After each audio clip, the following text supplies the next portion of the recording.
Welcome students of class 10th. How are you? I hope that you all are fine at your home. मैं ये उम्मीद करता हूँ कि आप सब बहुत ही अच्छे हैं, सुरक्षित हैं अपने अपने घरों पे. And I hope that you are studying very well. आप बहुत अच्छे से पढ़ाई भी कर रहे हैं. सो हमेशा की तरह I request to you all, please prepare the notes, watch the video carefully, watch the full video and please like the video. Okay, at the last lecture I discussed about the methods to solve the pair of linear equations in two variables. पिछले lecture पे मैंने pair of linear equations in two variables को solve करने के कुछ methods बताए थे. These methods are graphically, यानी कि graphical method, substitution method, elimination method और क्रॉस मल्टीप्लिकेशन मेथड, जिस पे मैंने कुछ क्वेश्चन, एक या दो क्वेश्चन किए थे. किस पे? ग्राफिकल मेथड पे. ग्राफिकल मेथड मीन्स जिसमें ग्राफ बना के सोल्यूशन फाइंड किए जाते हैं. What is the solution? Solution होता क्या है, कितने हो सकते हैं, किन कंडीशंस पे, कंसिस्टेंट कब होता है, इनकंसिस्टेंट कब होता है, unique solution, infinitely many solutions, no solution. ये सारा कुछ मैंने आपको प्रीवियस लेक्चर्स पे डिस्कस कर चुका हूँ. ठीक है, तो today I will solve the NCERT exercise 3.2. 3.2 last lecture पे भी किया था, but remaining sums of NCERT exercise 3.2. तो without time wasting I want to start the NCERT exercise 3.2. Let's start. Question number 4. Which of the following pairs of the linear equations are consistent / inconsistent? If consistent, obtain the solution graphically. क्या meaning हुआ? Question 4 में कुछ 3.2 question number 4 में pair दिए हुए हैं. उसमें आपको ये बताना है कि कौन से कंसिस्टेंट हैं और कौन से इनकंसिस्टेंट पेयर हैं. और अच्छा, मैंने बताया था आपको कि consistent means in which solution या सॉल्यूशंस एग्जिस्ट, मतलब जिसमें यूनिक सॉल्यूशन या इनफाइनाइटली मेनी सॉल्यूशन हो, तो वो दो कंडीशन है कंसिस्टेंट की. पैरेलल लाइंस वाली मतलब नो सॉल्यूशन वाली कंडीशन होती है इनकंसिस्टेंट. तो चेक कर लेते हैं. देखो, पेयर फर्स्ट पेयर है x + y = 5, 2x + 2y = 10. अब यहां से देखो, a1 x का कोफिशिएंट यानी 1, b1 y का कोफिशिएंट यानी 1, और ये 5 इधर ले जाओगे तो -5 हो जाएगा, यानी c1 = -5. एंड यहां से ये a2 = 2, b2 = 2 और c2 = -10. ठीक. Now we will check. Condition बताई थी ना, वही कंडीशन अप्लाई करते हैं. a1/a2 = a1 है 1 और a2 है 2.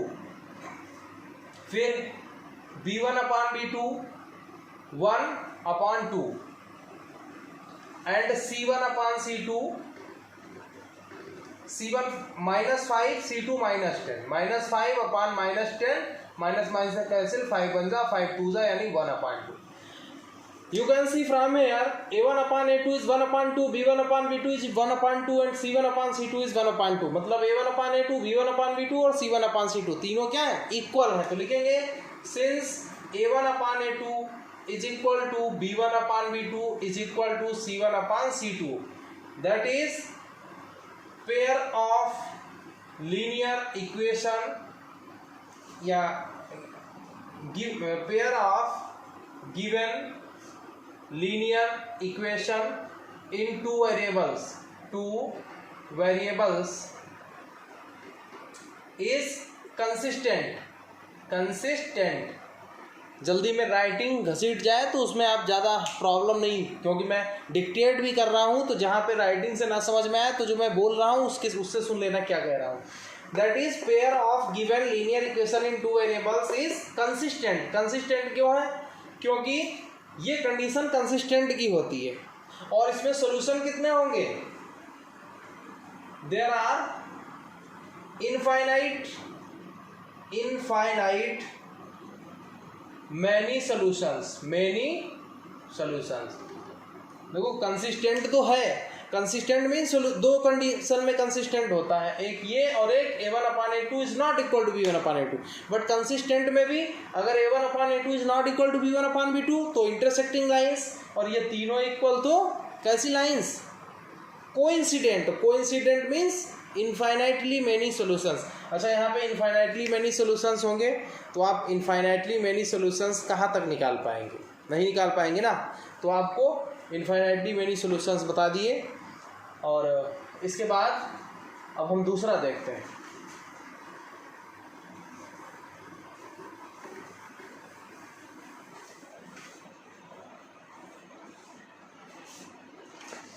तो सिमिलर आप ऐसे ही चेक करेंगे इसमें सेकंड में भी। अब हम थर्ड पार्ट बता रहे हैं। थर्ड पार्ट देखिए,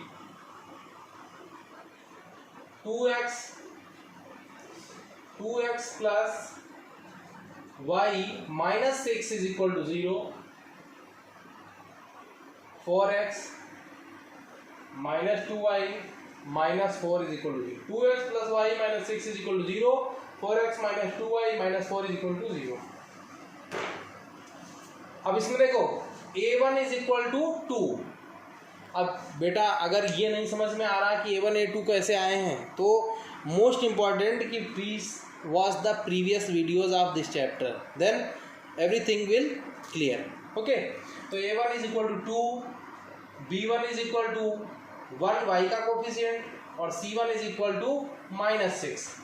यहाँ पे A2 is equal to 4, B2 is equal to minus 2 और C2 is equal to minus 4। ठीक है, तो A1, अब हम A1/A2 इज इक्वल टू कितना होगा, 2/4 यानी कि 2 1 जा 2 2 जा 1/2। फिर B1/B2 मीन्स B1 है 1/B2 कितना -2। अच्छा यहाँ पे अब जैसे ही A1/A2 और B1/B2 इक्वल नहीं आएगा, फिर C1/C2 आप फाइंड करो चाहे ना फाइंड करो, बिकॉज ये एक कंडीशन होती है A1/A2 is not equal to B1/B2, then lines are, यानी ये इंटरसेक्टिंग लाइंस हो जाता है, कंसिस्टेंट हो जाता है। निकाल लोगे तो कोई दिक्कत की भी बात नहीं। C1/C2 is equal to -6/-4, minus minus cancel, 2 3 जा 2 2 जा 3/2। ठीक है, तो अब देखो लिखेंगे since A1/A2 is not equal to B1/B2। यहाँ पे A1/A2 is not equal to B1/B2, therefore अब यहाँ पे लिखेंगे गिवन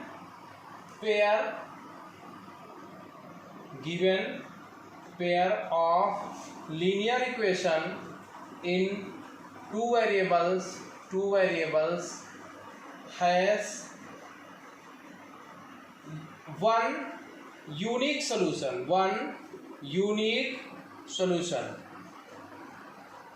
यानी कि जो गिवन पेयर है लीनियर इक्वेशंस का, उसके कितने सॉल्यूशन है, 1 यूनिक सॉल्यूशन, और कंसिस्टेंट होगा, क्योंकि जब सॉल्यूशन होता है तो उसी कंडीशन को क्या कहते हैं, कंसिस्टेंट। यानी given pair of linear equation in two variables is consistent। ठीक है, यानी कि जो पेयर था वो कंसिस्टेंट है और उसके सॉल्यूशन कितने हैं, 1 यूनिक सॉल्यूशन। अच्छा क्वेश्चन में ये भी था कि सॉल्यूशन अगर कंसिस्टेंट है तो सॉल्यूशन फाइंड करिए, ग्राफिकली फाइंड करना है। तो देखो ग्राफिकली फाइंड, अब हम यहाँ पे सॉल्यूशन इसके फाइंड करे दे रहे हैं, इसके सॉल्यूशंस क्या करे दे रहे हैं, फाइंड करे दे रहे हैं। तो देखो ये दो इक्वेशन है, इतने से तो हमको ये पता चला कि इसका 1 यूनिक, अच्छा ये जो 1 यूनिक सॉल्यूशन है इसका क्या मतलब है, जहाँ पे दोनों लाइन इंटरसेक्ट होंगी वो पॉइंट जो होगा वो दोनों का कॉमन पॉइंट है, और वही हमें बताना है, मीन्स उसका कोऑर्डिनेट हमें फाइंड करना है। ठीक है, तो देखो इसका ग्राफ ड्रॉ कर लेते हैं। इतना करने के बाद फिर क्या करेंगे, देखो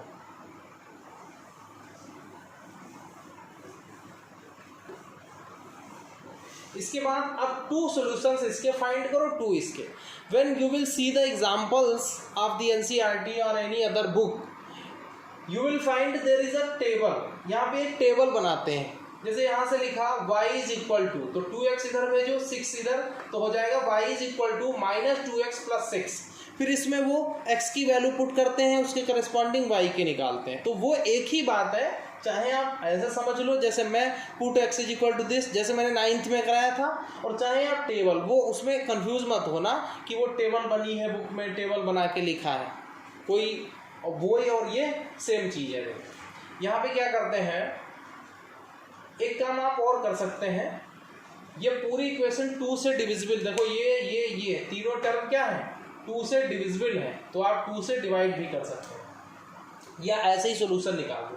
देखो इसमें देखो, put x is equal to 0, तो क्या होगा 2 × 0 + y -6 इज इक्वल टू 0, तो ये तो 0 ही हो गया. y इज इक्वल टू -6 इधर गया 6, यानी कि जब आपने इसमें x की प्लेस पे 0 पुट किया तो y आ गया 6, यानी सॉल्यूशन क्या हो गया, सॉल्यूशन हो गया 0,6. वन अनदर सॉल्यूशन, एक और सॉल्यूशन निकाल लो. अब किसे हम y0 पुट कर दे रहे हैं, put y is equal to, इसको चाहो तो आप इक्वेशन 1 कह दो, इक्वेशन 2 कह दो, और put x is equal to 0 in 1 कह दो. यहाँ पे put y is equal to 0 in equation 1. ठीक है, मैंने लिख दिया put x is equal to 0 in equation 1, यानी इस equation put y is equal to 0 in equation 1. तो देखो 2x प्लस y के प्लेस पे 0 -6 इज इक्वल टू 0, तो 2x इज इक्वल टू -6 उधर 6, x इज इक्वल टू यहाँ से क्या आएगा 3. Solution, when you write the solution then it should be in the form of x, y. x is 3, y is 0, तो solution क्या हुआ, solution हो गया 3,0, यानी 3x की वैल्यू y की 0, तो x पहले y बाद में.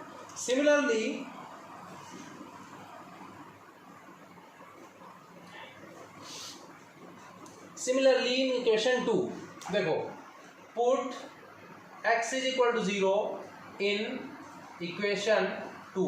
सेकेंड इक्वेशन में x is equal to 0 put करो, तो 4 × 0 - 2y - 4 इज इक्वल टू 0, ये तो 0 ही हो जाएगा. -2y इज इक्वल टू 4 और y इज इक्वल टू क्या आ जाएगा -2. ठीक, तो यहाँ से देखो सोल्यूशन क्या हुआ, सोल्यूशन हुआ इस इक्वेशन का 0 पुट किया जब आपने x के प्लेस पे, तो y आ गया -2. I am repeating again, if chapter 4 of the class 9th is prepared very well, then this chapter will be very easy. If the chapter of class 9th linear equation in 2 variables is not prepared, then it will be not easy for you. So please, you have to study of the equation, linear equation in 2 variables. After that, pair of linear equation in 2 variables, and then these things. Okay, now अब किसे यहाँ 0 put किया था, अब y is equal to 0 put करे थे. Now put y is equal to 0, put y is equal to 0 in equation 2. Second equation में y is equal to 0, तो 4x - 2 × 0 - 4 इज इक्वल टू 0, तो हो जाएगा 4x, ये तो 0 हो गया, और ये -4 उधर भेज दो 4, और तो x इज इक्वल टू क्या 1, तो सोल्यूशन क्या हो गया, सोल्यूशन हो गया x यानी 1, y यानी 0. Now we have find the 2 solution of this equation and 2 solution of this equation. ठीक है, 1 और 2. क्यों हमने दो सोल्यूशन दोनों इक्वेशन के फाइंड किए, because to draw the graph of an equation, यानी to draw a straight line, we have to find at least 2 distinct point of that line. मतलब हमको अगर कोई लाइन ड्रॉ करनी है तो 2 अलग अलग पॉइंट हमें उसके पता हो, तभी तो उनको ज्वाइन करके लाइन बनेगी. वो पॉइंट ये है 2a और 2a. तो दोनों इक्वेशन के दो सॉल्यूशन हो गए. एक है 0,6 और 3,0, दूसरी इक्वेशन का है 0, -2 और 1,0. अब हम इसको ज़रा इरेज कर रहे हैं.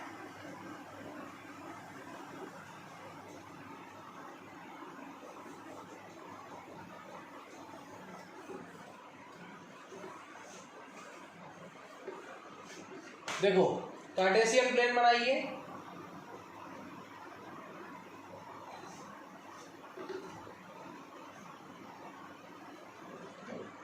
X axis x dash y y dash. जो ये इक्वेशन थी इसके 2 सॉल्यूशंस आए थे 0,6 और 3,0। पहले यहाँ पे लिख लेते हैं 1 2 3 4 5 6 1 2 3 4 5 6 1 2 3 4 5 6 इधर 1 2 3 4 5 6 -6 -5 -4 -3 -2 -1 1 2 3 4 5 6 -1 -2 -3 -4 -5। आपने देखा इस चैप्टर के क्वेश्चंस की एक खास बात है कि questions are very easy but these are lengthy हैं, मीन्स टाइम ज़्यादा ले रहे हैं और है इजी। तो क्वेश्चन पेपर में भी यही हाल रहता है। अच्छा एक चीज़ और भी है, ये इतना लेंदी और इतना टाइम टेकन नहीं है। I am explaining purpose is this कि एवरीथिंग शुड बी क्लियर, हर चीज़ क्लियर हो जाए। अदरवाइज अगर आप जब ये सीख जाएंगे और एक फ्लो में सॉल्व करेंगे then you will take maximum 5 minute. ये प्रैक्टिकली बता रहा हूँ, कोई लफाजी नहीं बता रहा हूँ। 5 मिनट से ज़्यादा नहीं लगेगा। तो देखो इस वाली इक्वेशन के 2 सॉल्यूशन थे 0,6। 0,6 कहाँ होता है? वाई एक्सिस पे। दिस इज 0,6 और दूसरा सॉल्यूशन इसका था 3,0। 3,0 कहाँ होता है? ये एक्स एक्सिस पे, यह है 3,0। आफ्टर तो इसको मिला दिया, ये कौन सी लाइन हो गई? इसको और आगे बढ़ा देते हैं। 2x + y - 6 इस पे लिख दिया 2x + y - 6 = 0। फिर इस वाली लाइन के 2 सॉल्यूशन थे 0, -2। 0, -2 वाई एक्सिस पे, बट यहाँ अब ये भी अगर दिक्कत है तो आप कोऑर्डिनेट ज्योमेट्री क्लास 9th वहाँ से प्लॉटिंग सीखिए, और अगर आती है प्लॉटिंग तो सो बेटर। इसका सेकंड सॉल्यूशन था 1,0 जो हमने फाइंड किया था, वो कहाँ है? एक्स एक्सिस पे, यहाँ ये है 1,0। इसको ज्वाइन कराना है।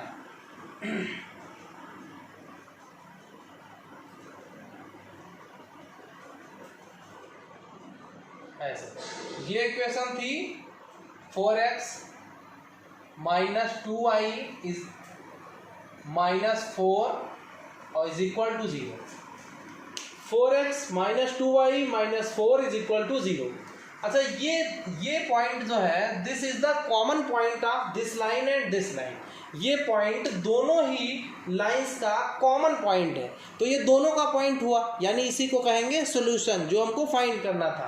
तो ये कहाँ पे है? देखो इधर से 2 और इधर से भी 2, तो इसका कोऑर्डिनेट हुआ 2,2। तो जो हम सॉल्यूशन फाइंड कर रहे थे, यानी कि इसके बाद इस ग्राफ के बाद, मैं तो यहाँ पे लिख रहा हूँ बट आप जब कॉपी में नोट करेंगे तो इस ग्राफ के नीचे लिखेंगे सॉल्यूशन इज इक्वल टू 2,2 और 2 किसकी वैल्यू? x की, y की भी 2, यानी x इज इक्वल टू 2 और y इज इक्वल टू 2। ये आंसर है। मीन्स ये जो 2,2 है इसका सॉल्यूशन होने का मीन्स ये है कि अगर आप x और y के प्लेस पे 2 पुट करो तो इधर 0 है तो ये भी इधर 0 हो जाएगा। ये सॉल्यूशन चेक करने का तरीका है। देखो x के प्लेस पे 2 रखो तो 2 2 4 और 4 + 2 6, 6 - 6 0। ऐसे यहाँ भी देखो x के प्लेस पे 2 रखो तो 4 2 8 हुआ, y के प्लेस पे 2 रखो तो 2 2 4 हुआ, तो ये -4 -4 -8 और ये 4 2 8 + 8 -8 + 8 0, यानी कि सॉल्यूशन क्या है? सही है। ठीक, तो ये ग्राफिकली हमने सॉल्यूशन फाइंड कर लिया। अच्छा एक चीज़ और आपको यहीं पे बता दें, ग्राफिकली सॉल्यूशन फाइंड करना थोड़ा सा टाइम टेकन है और इसमें इस टाइप का वर्क भी है। अभी मैंने आगे के मेथड सीखे नहीं है का मीन्स आपने नहीं पढ़े हैं। मैं चाहूँ तो मैं आगे का भी मेथड अप्लाई कर सकता हूँ। तो हर मेथड जो है, एवरी मेथड इज़ इम्पॉर्टेंट, सबका अपना इम्पॉर्टेंट है। तो अभी हमने ग्राफिकल पढ़ा था तो मैं ग्राफिकल से सॉल्व कर रहा हूँ, बट जब चैप्टर ओवर हो जाएगा आफ्टर दैट, वो जब केवल क्वेश्चन ये होगा कि सॉल्व द इक्वेशंस और मेथड का नाम नहीं होगा, तब हम कभी भी ग्राफिकल नहीं लगाएंगे। तो उस केस में हम या तो एलिमिनेशन और या सब्स्टिट्यूशन, बिकॉज वो सबसे सही मेथड मुझे लगते हैं, ऐसा आपको भी लगेगा वो मेथड जब सीखोगे। तो अभी फ़िलहाल मैं ये मेथड अच्छे से और क्लियर हो जाए इसलिए इस एक्सरसाइज में ग्राफिकल ही यूज़ कराऊंगा, उसके बाद नेक्स्ट एक्सरसाइज सब्स्टिट्यूशन की ही, ठीक है।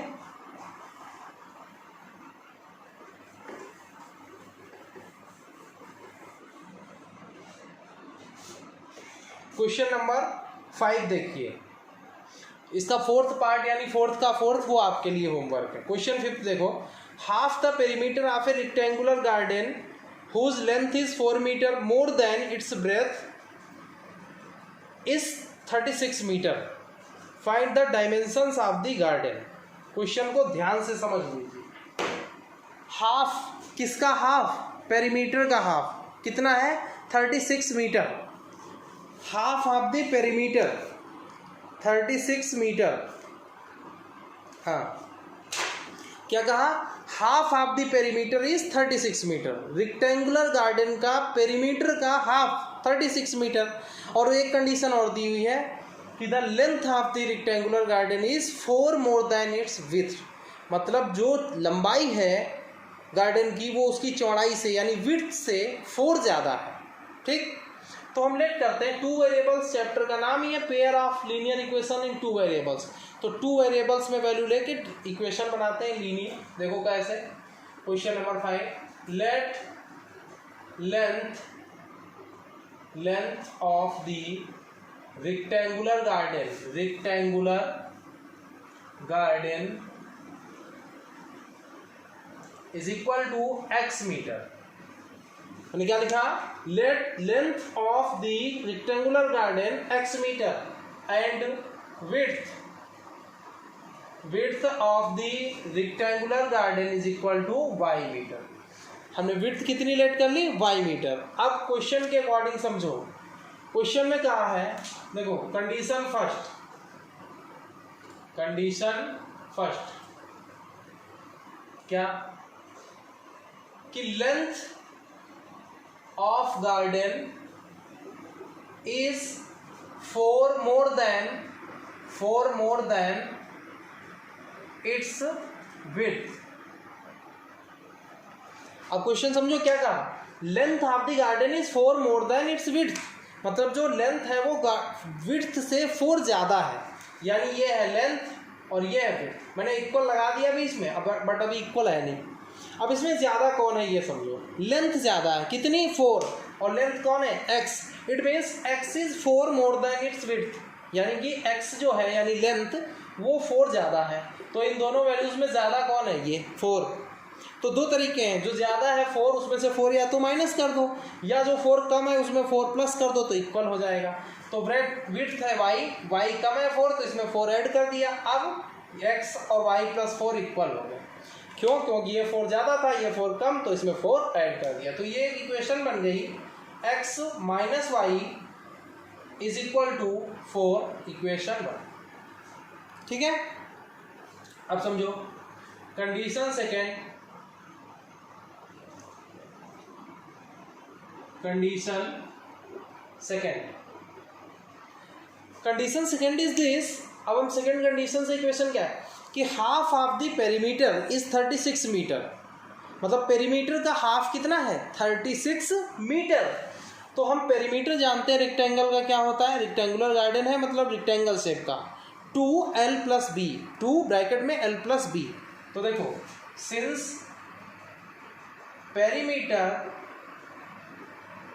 ऐसे करो, since half of the perimeter of rectangular garden is equal to 36 metre. Means जो पेरीमीटर है रेक्टेंगुलर गार्डन का उसका हाफ कितना है? 36 मीटर। तो हम इधर रेक्टेंगुलर पेरीमीटर का हाफ लिखे रह रहे हैं, पेरीमीटर ऑफ रेक्टेंगल का हाफ। देखो कैसे, 2l प्लस बी, ये रेक्टेंगल का पेरीमीटर होता है, और किसी चीज़ का हाफ करने का मीन्स क्या है? उसको 2 से डिवाइड कर दो।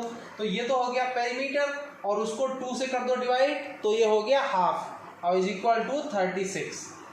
2 2 कैंसिल हो गया। अब बचा क्या, l प्लस बी। एल कितना है, x, और बी मतलब विड्थ कितनी है, y, तो l के प्लेस पे x और b के प्लेस पे y और इज इक्वल टू 36। ये हो गया सेकेंड इक्वेशन। ठीक है, अब समझो दो इक्वेशन हमारे पास है। अब फटाफट दोनों के सॉल्यूशन फाइंड कर लेते हैं, दोनों के सॉल्यूशन फाइंड कर लेते हैं। एक इक्वेशन है x माइनस वाई, इसके बाद फिर वही काम, दो सॉल्यूशन फाइंड करने वाला। x minus y is equal to 4 equation 1 और x plus y is equal to 36 equation 2। अब टू सॉल्यूशंस इसके, टू सॉल्यूशंस इसके, because you have to find the two solution at least 2 points of a line to draw a line, यानी एक line draw करने के लिए minimum आपको 2 point distinct points. तो यहाँ पे देखो put x is equal to 0 in equation 1, तो देखो 0 माइनस 4 इज इक्वल टू 4, यानी minus y is equal to 4 है, तो y इज इक्वल टू क्या हो जाएगा, -4। तो सोल्यूशन क्या हो गया, सोल्यूशन हो गया x कॉमा वाई यानी 0 comma -4। Now put y is equal to 0 in equation 2। Equation 2 में y इज इक्वल टू 0, तो क्या होगा x माइनस 0, इसमें देखो y के प्लेस पे 0 इज इक्वल टू 4, तो x इज इक्वल टू 4। तो सोल्यूशन क्या हो गया, सोल्यूशन हुआ x की वैल्यू है 4 और y कितना, y आपने 0 रखा। तो दो सोल्यूशन 0 -4, 4 0 सिमिलरली है। देखो पुट, अब एक देखो कॉमन सेंस की बात होती है, यहाँ पे आप जैसे y के प्लेस पे आप थोड़ी ऐसी वैल्यू रखिए, जैसे मान लीजिए 16 रखा, मैं 0 भी रख सकता हूँ, बट 0 रखने से क्या होगा कि जब आप यहाँ 0 रखेंगे तो x इज इक्वल टू 36 आएगा। तो ग्राफ आपको जो बनाना है कार्टेशियन प्लेन वाला वो 36 तक बनाना होगा, बट आप अगर यहाँ 16 रख दें तो 36 माइनस 16 हो जाएगा तो 20 आ जाएगा, तो ग्राफ 20 तक जाएगा। तो एज यू विश, जैसी आपकी इच्छा हो, बट दोनों सही है। ये चीज़ कॉमन सेंस अगर आपके माइंड में आ जाती है तो कर लीजिए, अदरवाइज जो आपको करना हो वैसे। तो put x is equal to 16 in equation 2, तो देखो क्या होगा, 16 plus y is equal to 36, तो y is equal to 36 minus 16, y is equal to 20। तो सोल्यूशन हुआ, solution is equal to x जब आपने 16 पुट किया तो y कितना आ गया 20। अब किसे y के प्लेस पे 16 रख देते हैं, put y is equal to 16 in equation 2, तो क्या हो जाएगा x plus 16 is equal to 36, तो x is equal to 36 minus 16, x is equal to 20। तो सॉल्यूशन हो गया, सॉल्यूशन क्या हो गया 20, यानी x कॉमा y कितना 16। तो जो फर्स्ट इक्वेशन है उसके टू सॉल्यूशंस आए हुए हैं, क्या 0 -4 और 4 0, और जो सेकंड इक्वेशन है उसके टू सॉल्यूशंस कौन कौन से हैं, 16 20 और 20 16। तो ये जो सॉल्यूशन है इनको प्लॉट करके एक लाइन और इसको प्लॉट करके एक लाइन, जहां पे इंटरसेक्ट करेंगे that will be the solution.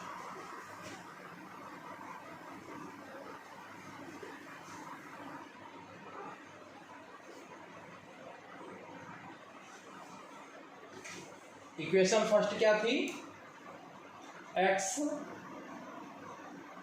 Minus y और इज इक्वल टू 4।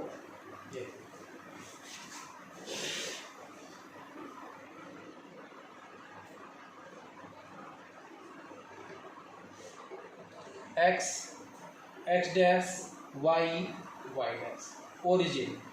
देखो there is a thing of common sense कि you have to plot the values 60 20, यानी मैक्सिमम आप इसका जो सॉल्यूशन आए थे वो दो क्या थे 16 20 और 20 16। तो मीन्स 20 तक मैक्सिमम वैल्यूज आनी है, तो 1 2 3 4 ऐसे 20 तक करोगे तो लेंथी हो जाएगा, बट आप इसको 4 4 के इंटरवल्स में कर लीजिए। तो देखो 4 4 8 12, 16 और 20। ऐसे इधर 4, 8, 12, 16, 20, 20, 16, 12, 8, 4, -4, -8, -12, -16 और -20, -4, -8, -12, -16, -20। ठीक, तो सॉल्यूशन ऑफ दिस इक्वेशन 0, -4, आप देखिए जो मैंने इरेज कर दिया है वो आपको कॉपी में नोट करना है। उसमें आप देखना x - y = 4 का एक सोल्यूशन है 0, -4। 0, -4 कहाँ, y एक्सिस पे, यानी कि ये है 0, -4। ठीक, उसके बाद देखो इसका दूसरा सॉल्यूशन था 4, 0। 4, 0 कहाँ होगा, ये x एक्सिस पे 4, 0। After that solution of this is 16, 20, यानी x एक्सिस पे 16 और y पे 20। ये तो पहले इसको ज्वाइन करा देते हैं, यानी ये लाइन जो है ये, इसके दोनों सॉल्यूशन लिखे इस इक्वेशन के 0, -4, 4, 0 और उनको ज्वाइन करा दिया। तो ये इक्वेशन, ये लाइन किसकी हो गई, x - y = 4। अब दूसरा देखो, इसका एक सॉल्यूशन आया था 16, 20, यानी x एक्सिस पे 16, ये है 16, 20 and second solution is this, it's second solution was 20, 16, यानी x एक्सिस पे कितना 20 और y पे 16, यानी कि दिस इज द, ठीक, तो ये सॉल्यूशन हो गया 20, 16। और जब इसको ऐसे मिलाया ऐसे, तो intersection of this two lines is this point is the intersection. जब आप फेयर बनाएंगे ग्राफ पे तो ये बिल्कुल क्लियर बनेगा, जो थोड़ा बहुत इधर उधर हो रहा है मार्कर से या बोर्ड से वो आपका एग्जैक्ट आएगा बिल्कुल। तो यहाँ देखो, this is the intersection point of this line and this line both. So point coordinate of this point is 20, 16। तो दिस इज द सॉल्यूशन 20, 16, यानी कि सॉल्यूशन क्या हुआ, सॉल्यूशन आया 20, 16। ये आपको कार्टेशियन प्लेन में यहाँ नहीं लिखना है, आपको इस कार्टेशियन प्लेन के नीचे आंसर ये वाला लिखना है, ठीक है। अच्छा, ये x की वैल्यू है, ये y, यानी x की ये वैल्यू आई, x आपने किसे लेट किया था, लेंथ को, तो लेंथ ऑफ रेक्टेंगुलर गार्डन 20। अब इसको हम इरेज कर देते हैं,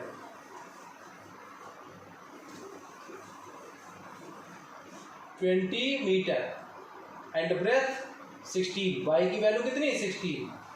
breath of rectangular garden is equal to 16, यानी कि length of the rectangular garden is 20 metre, breadth of the rectangular garden is 16 metre. This is the answer.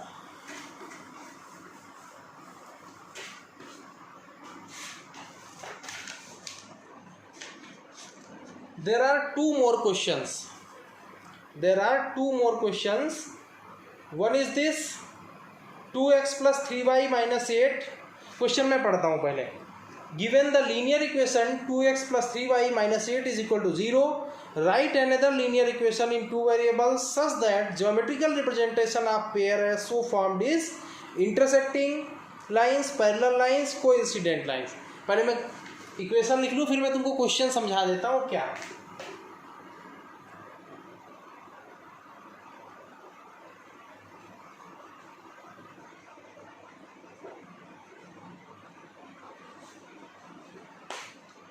To x plus 3y minus,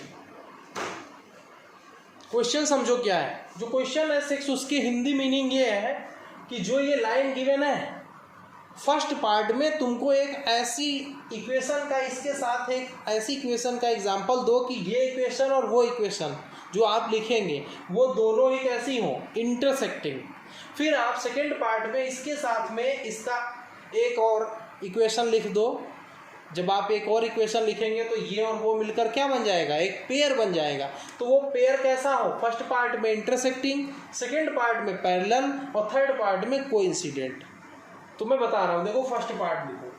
अब जैसे कहा कि इसके साथ में आपको एक ऐसा पेयर एक ऐसा इक्वेशन लिखना है जो वो इक्वेशन और ये इक्वेशन मिलकर के क्या बन जाए, इंटरसेक्टिंग लाइंस के पेयर बन जाए। तो देखो हमें पता है कि a1/a2 is not equal to b1/b2 is the condition of intersecting lines. तो देखो ये लिखा फर्स्ट पार्ट में 2x + 3y - 8 is equal to 0, comma. अब इसके साथ देखो मैं लिख रहा हूँ क्या, जैसे कोई भी वैल्यू लिख लो। जैसे मान लो मैंने लिखी 3x। अब जब आप 3x लिखेंगे तो a1 कितना है, a1/a2, a1 कितना है 2, और यहाँ 3 लिख लिया तो a2 कितना हो गया 3, यानी a1/a2 हो गया 2/3। अब आपको ध्यान ये रखना, ये चीज़ लिखनी नहीं है, ये मैं तुम्हें समझाने के लिए बता रहा हूँ, ये आपको अपने दिमाग में कैलकुलेट करना है। 3x लिखने से a1/a2 कितना हो गया 2/3। और फर्स्ट पार्ट में ऐसा पेयर लिखना है जो इंटरसेक्टिंग लाइंस का एग्जाम्पल हो। तो इंटरसेक्टिंग लाइंस के लिए a1/a2 is not equal to b1/b2। तो अब जैसे मान लीजिए यहाँ पे आपने लिख लिया 2y - 5 इज इक्वल टू 0। तो देखो b1 कितना हो गया 3/b2 कितना 2, तो b1/b2 की वैल्यू क्या होगी 3/2। ये 2/3 आया था, ये 3/2, तो दोनों इक्वल तो नहीं है इसका। अच्छा ये चीज़ मैंने फिर कहा, ये आपको लिखने की ज़रूरत नहीं है, ये आपको अपने माइंड में कैलकुलेट कर लेना है। अब ये जो आपने ये लिखा, ये चीज़ आंसर है फर्स्ट पार्ट का। क्वेश्चन ये है कि इसके साथ एक ऐसी इक्वेशन लिखो जो इंटरसेक्टिंग लाइंस का इक्वेशन हो।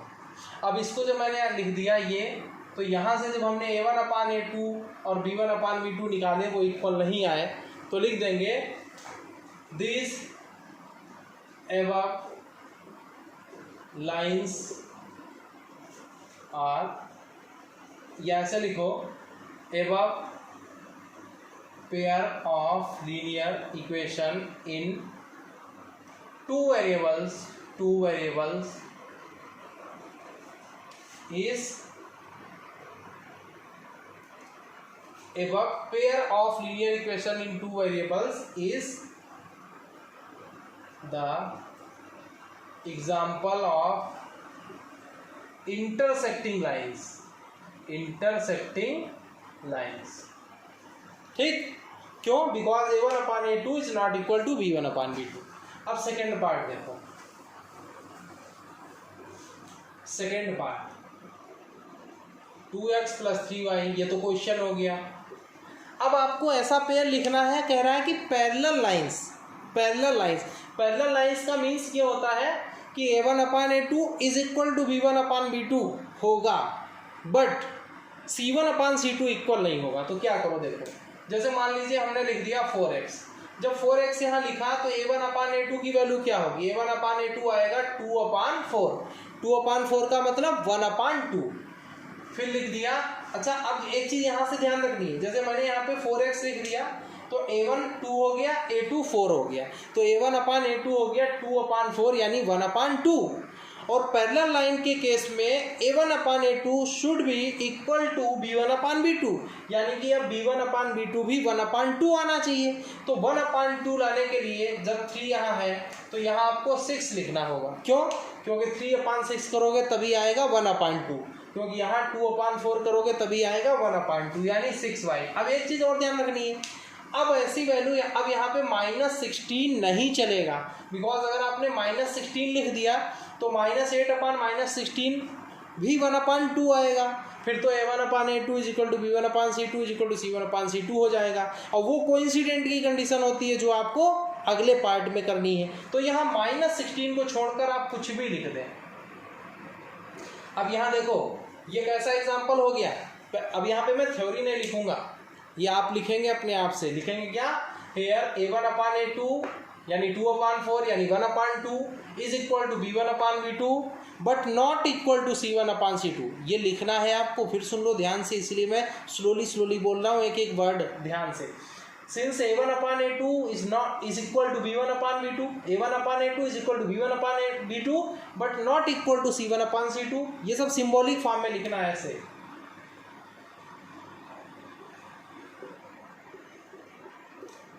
Therefore, this pair of linear equations is the example of parallel lines. ठीक है.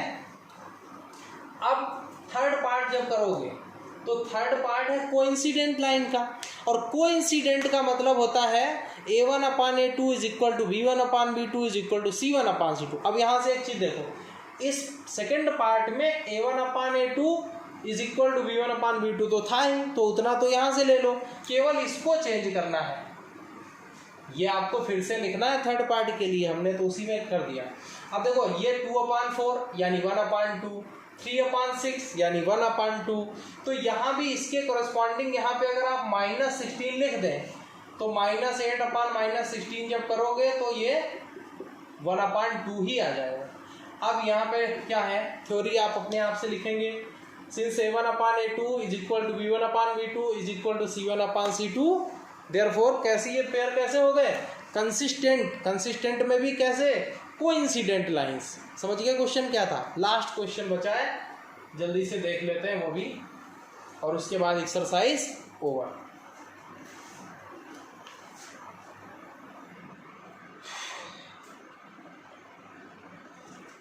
देखो क्वेश्चन नंबर 7.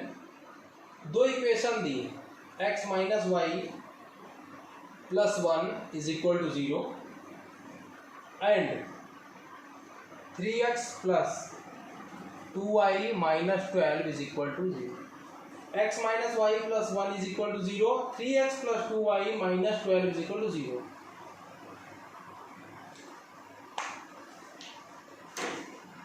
अब एक चीज देखो क्वेश्चन क्या है, एक बार क्वेश्चन पढ़ देते हैं फिर से. Draw the graphs of the equation, ये एंड ये कह रहा है इसका ग्राफ ड्रॉ करिए. Determine the coordinates of the vertices of the triangle found by these lines and the x axis and shade the rectangular triangular region. Question का meaning समझो क्या है. कह रहा है कि इनके और इनके ग्राफ ड्रॉ करो. ग्राफ ड्रॉ करना अभी सिखाया. किन्हीं भी linear equation in two variables के ग्राफ ड्रॉ करने हो तो at least find at least 2 solutions of this line and 2 solutions of this lines. After that plotting this point we will draw the graph. उसके बाद क्या कह रहा कि जो इन दोनों का ग्राफ होगा, यानी इन दोनों का ग्राफ क्या होगा, स्ट्रेट लाइन. 2 लाइन वो, और तीसरी कह रहा है एक्स एक्सिस. एक इसकी लाइन, एक इसकी लाइन, और एक कार्टेशियन प्लेन में एक्स एक्सिस. तो इन तीनों से, इससे और एक्स एक्सिस के बीच में जो ट्राइंगल बनेगा उस ट्राइंगल के वर्टिसेस कह रहा है बताइए, और शेड द ट्राइंगुलर रीजन, यानी जो ट्राइंगल बनेगा उसको शेड करिए. तो फटाफट इसके और इसके 2 सॉल्यूशंस फाइंड करते हैं.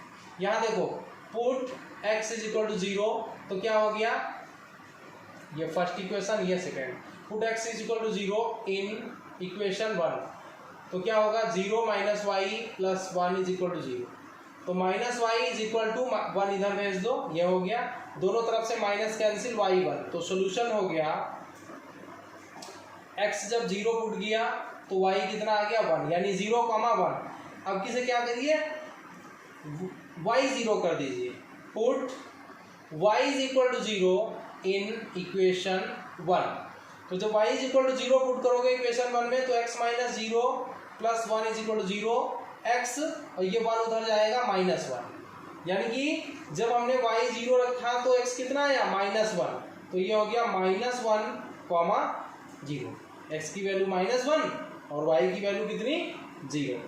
सिमिलरली इधर भी, यहाँ देखो एक काम यहाँ कर सकते हैं, ये पूरी इक्वेशन 2 से डिविजिबल है, चाहो तो कर लो, नहीं तो कोई ज़रूरी नहीं.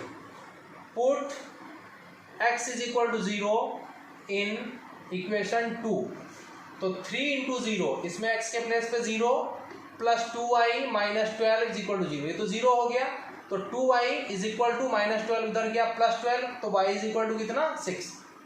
थोड़ा सा आप ये भी कर सकते हैं, जैसे मैं यहाँ पे 2y इज इक्वल टू 6 लिख रहा हूँ, आप ऐसे लिख सकते हैं y इज इक्वल टू 12/2, उसके बाद 6 लिखें. थोड़ा सा एक स्टेप इंक्रीज कर सकते हैं. तो सोल्यूशन हो गया x कितना 0, तो y कितना आया 6। पुट, अब किसे y is equal to 0, put y is equal to 0 in equation 2। Second equation में y इज इक्वल टू 0, तो 3x plus 2 into 0 minus 12 is equal to 0। तो 3x, ये तो 0 ही हो गया, माइनस 12 उधर गया, ये हो गया, तो x इज इक्वल टू 12/3 यानी 4। तो x आया 4 कब, जब y 0 रखा। तो सोल्यूशन क्या हो गया 4 कॉमा y कितना 0। ठीक, तो इसके जो दो सॉल्यूशंस आए हैं वो एक तो 0,1 आया है और दूसरा है -1,0। और इसके दो सॉल्यूशंस जो आए हैं वो 0,6 है और 4,0 है। ठीक, अब इनको प्लॉट कर लेते हैं।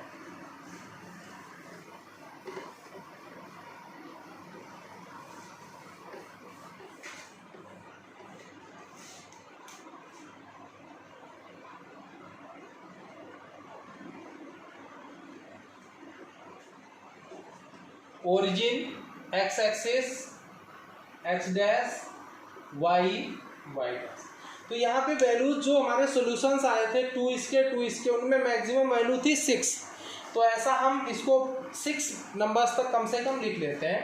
1 2 3 4 5 6, 1 2 3 4 5 6, 1 2 3 4 5 6, -6 -5 -4 -3 -2 -1, 1 2 3 4 5 6, 6 5 4 3 2 1, 1 2 3 4 5 6, -1 -2 -3 -4 -5 -6।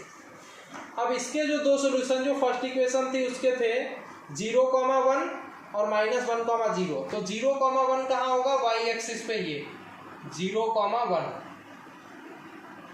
और जो दूसरी इक्वेशन थी दूसरा जो सॉल्यूशन था वो था -1,0। तो -1,0 कहाँ होगा, x एक्सिस पर, ये है -1,0। तो ऐसे इसको मिलाएंगे।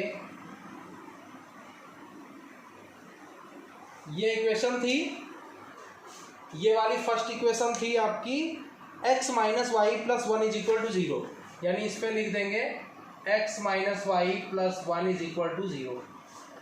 अब जो इसके सॉल्यूशंस आए थे, दूसरी जो इक्वेशन थी उसका एक सॉल्यूशन आया था 0,6। तो 0,6 कहाँ होगा, y एक्सिस पे, यानी ये 0,6। और दूसरा सॉल्यूशन था 4,0। 4,0 कहाँ, ये दूसरा सॉल्यूशन है 4,0, यानी ये।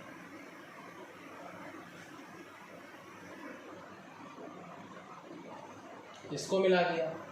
और इस इक्वेशन का नाम क्या था, ये इक्वेशन थी 3x + 2y - 12, 3x + 2y और -12 = 0। अब अगर इसको आप देखें कि ये इंटरसेक्ट कहाँ हुआ, तो ये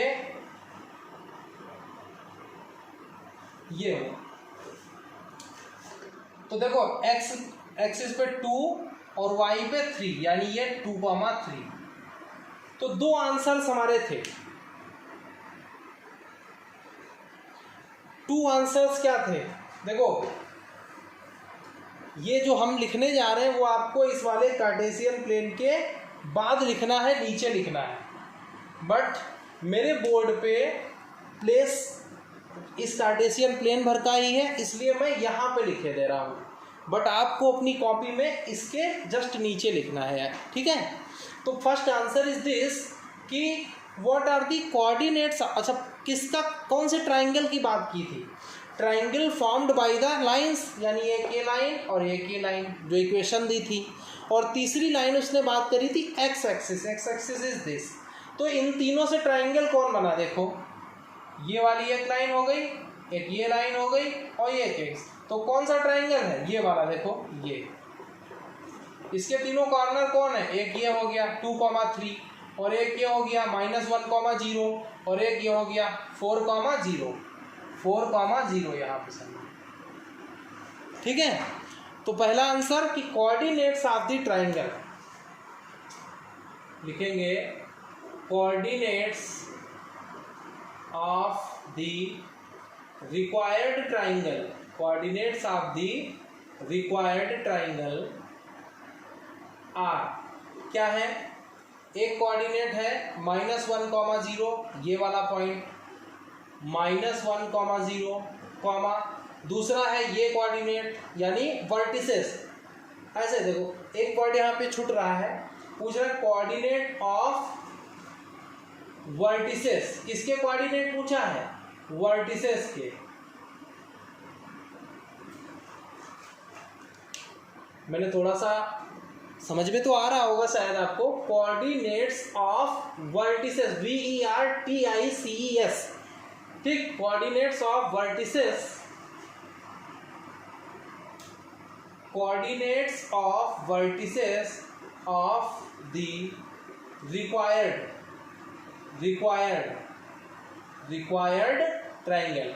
फिर मैं एक बार बोले दे रहा हूं, coordinates of vertices of the required triangle are, तो -1,0 एक ये वर्टिस हो गया, दूसरा वर्टेक्स कौन हो गया 4,0 और ये वाला हो गया 2,3 एंड 2,3, ठीक, ये तो हो गए कोऑर्डिनेट्स किसके, ट्राइंगल के वर्टिसेस, वर्टिसेस मतलब जो उसके तीनों कॉर्नर होते हैं।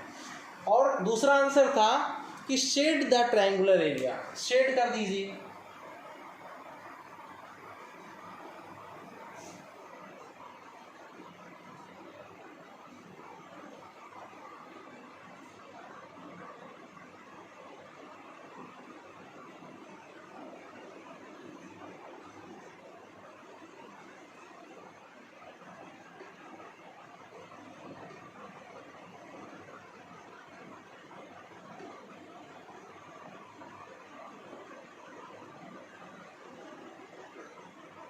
ये है देखो, ये मैंने शेड कर दिया, ठीक है। तो आपका आंसर यही था कि जो ट्रायंगल बन रहा है उसके वर्टिसेस के कोऑर्डिनेट, यानी ये 3 वर्टिसेस आए उसके कोऑर्डिनेट लिख दिए हैं, और दूसरा आंसर था कि ट्रायंगुलर एरिया को शेड करिए। तो your NCERT exercise 3.2 is over, and one method of the solving of pair of linear equation in 2 variables means graphical method is over. So we will start other method means substitution method in next exercise means 3.3.